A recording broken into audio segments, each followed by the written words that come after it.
Welcome to Takeover, guys. As you can see, our set has been revamped a little bit. We're looking a little ESPN-ish, but we have no Disney money to make that clear, though. But happy Thanksgiving, happy holidays, and we're going to give you guys this video a little bit earlier today because we know you guys are going to be out spending time with you guys' families. My name's Cam. My name is Deandra. And of course, my name is Josh. And this is Takeover.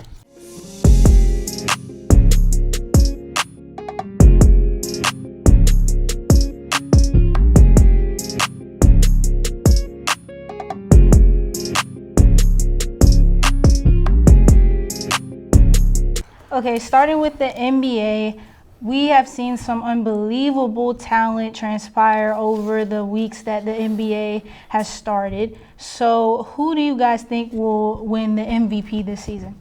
It's a good question because the field is packed with worthy challengers. We're seeing some stat lines put up that we've never really seen before, and they have their own brand of dominance. But I'm going with, some might say it's an easy pick, I'm going with Luka Doncic simply because he is the Dallas Mavericks right now. I mean, Kristaps Porzingis has struggled to come back from his torn ACL, and he's starting to show the fact that he hasn't played basketball in 20 months. And then on top of that, I mean, what's the next best player on the Mavericks? JJ Barea? It's really all that needs to be said. Luka Doncic is averaging 30 points, give or take.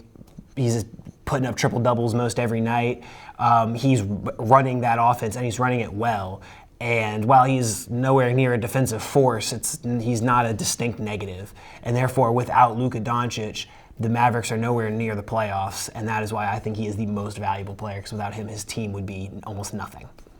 I understand what you're talking about with Luka Doncic. He's pretty good from what I've been seeing so far, but I feel like what's catching the basketball fans' eye should be James Harden, averaging 38, 8, and 5. He leads the league in scoring. It looks like no one who plays defense can really stop him. And then he shows up versus great defenders. It's not like he's just showing up versus anybody. He drops 47 on Patrick Beverley and drops 37 on Kawhi. And then the night before, even though Luka had won the game, he drops 32 on the Mavericks as well. I feel like James Harden is basically unguardable, and he's a mismatch for every defender. He's on pace to have average the most points out of anybody who's ever played the game of basketball. And in my opinion, he's playing like the best offensive player to ever touch a basketball, with Mike involved as well. And then when you factor that in, which he's getting better at defense as well. You know, some say he's a defensive liability, and I'm not saying he's a great perimeter defender at all. He's not really a top defender, but he's getting better at defense as he forces steals on 19.5% of post-ups, and they're only shooting 33% on post-ups when he's guarding people in the post. So when you factor that in with everything else I said on offensively, I feel like James Harden has a complete body of work to win MVP. Okay, when I think about most valuable player, I think about the player who not only is putting up impressive numbers, but is also making the team around them better. And what other player does that describe than LeBron James?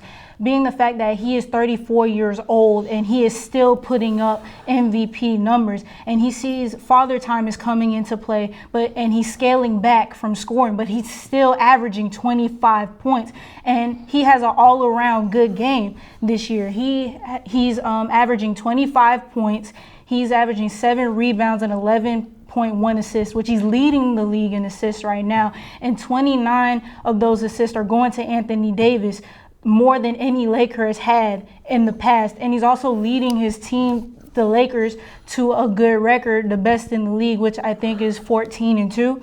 And I just want to take a second and talk about LeBron's defense, because a lot of people have said, I've even said in the past, that his defense was not as good as it used to be. Well, some of the key points of this season defensively, he has a 5.79 in defensive win shares.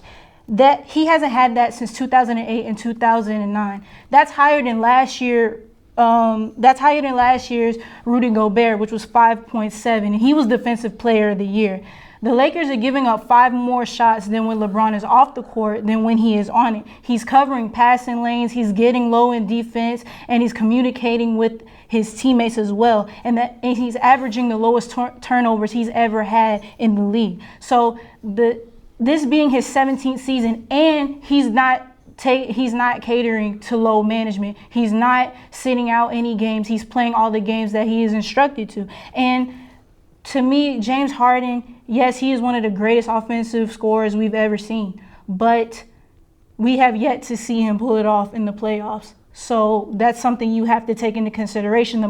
Maybe if we give him the most impressive player, that would be him. But when we are talking about most valuable, can you get it done when the time matters? And Luka Doncic, I love him, but he needs to work on his defensive skills as well. His lateral quickness and his defense is just kind of suspect. So, and I just feel as though if you take LeBron, we've known before, we've seen him take teams and make them playoff teams.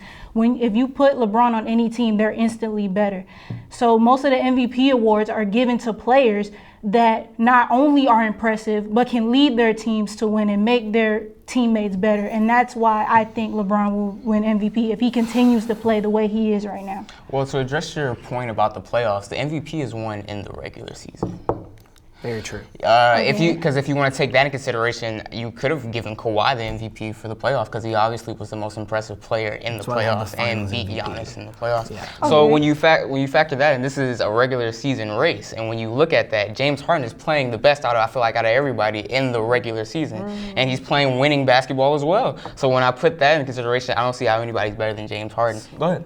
With James Harden, he has Russell Westbrook there. Yeah. And while the fit has been iffy, he's still got another superstar that can carry a team. We've seen it before. Right. Luka Doncic doesn't have anybody that can carry a team. Kristaps Porzingis has shown flashes in between injuries, and then after that, I mean, I'm a devout basketball fan, and I'm struggling to bring up other names of the Dallas Mavericks. Yeah. Because they're just that. There are a lot of no names. There's Dorian Finney-Smith who shoots like 30% on threes. He's a great defender, but he does nothing on offense. He's like Al-Farouq Aminu.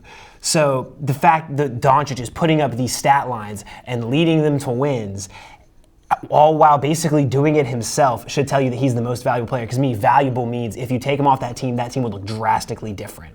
I think the Rockets would look different because you wouldn't have the greatest offensive player to touch a basketball in the last 25 years.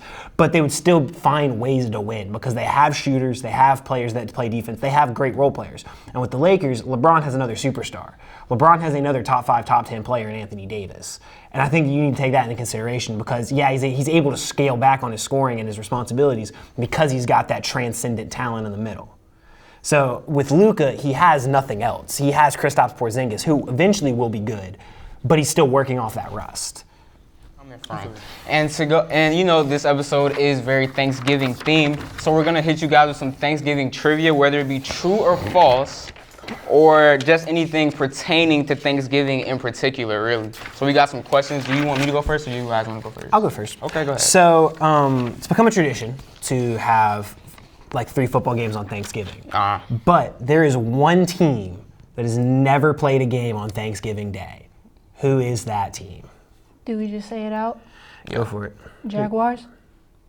I'm going to go the Jets.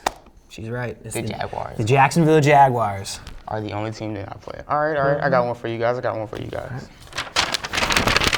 Oh, Lord. All right. I know you hate the Cowboys, so this one's right for you.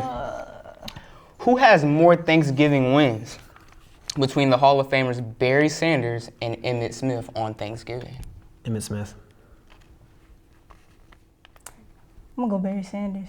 It's Emmitt Smith, but it's only by 1 because he played in more. That's the only one. He played more? Yeah. You mean the Lions actually won games? Yeah. Go figure. Okay. So, with what team did the Thanksgiving game tradition start? With what team? Like with what team started it? Yeah. Like what 2 teams? Or what team? What team? I'm guessing it's the Cowboys, right? They're always on Thanksgiving. I'm going to go with the Chicago Bears. You both are wrong. It's the Detroit Lions. Man, God bless those people that have to watch those games. That's pretty terrible. Goodness. All right. So, I'm predicating this question to Josh. Oh, Lord. True or false? Drew Brees threw 5 touchdowns versus the Falcons last Thanksgiving. Oh, that's probably, 5 touchdowns? 5. I think that's false. I feel like he probably threw 3 or 4, but he didn't throw 5. Did he throw 5, DeAndre? We're not that bad. Did he throw 5? I believe in Drew Brees, so I'm going to go true. It's actually false. He threw 4. He threw 4. He's good. He's not that good. He's very close. He's not that good. All right. What team has the best winning percentage on Thanksgiving Day? The Cowboys. Yeah, I'm going to go with the Cowboys. Both of y'all are wrong. What? Okay, nobody knows anything the winning about percentage. Thanksgiving. Yeah. It's the Minnesota Vikings. They're 5-1. Really? They're 5-1 they on played on Thanksgiving Day. Thanksgiving. Well, they don't play a lot, but they're still 5-1.